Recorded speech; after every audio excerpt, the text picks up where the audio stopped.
Hi, hello. At first, I want to thank you for the questions and, of course, encourage next. You have fascinating insights and your curiosity surprises us very positively. Let's start. Breaking the stereotype number 3. Stone deaf. Sure you know the term.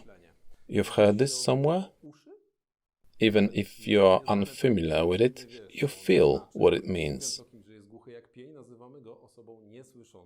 Is it true that every deaf person cannot hear anything? In fact, some deaf people hear absolutely nothing. But there are some people which use sign language that are not completely deaf. They are defined as hard of hearing. Those people can, for example, hear individual and correspondingly loud sounds. They can have fitted a cochlear implant that enable hearing certain sounds.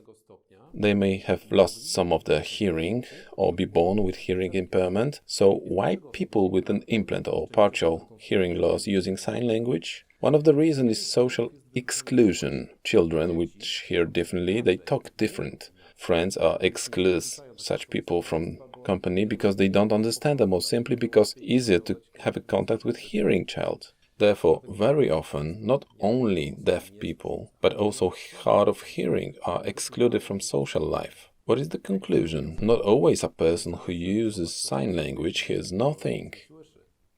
Be careful what you say. Do not treat them in advance or like people inferior or dumber. They feel it.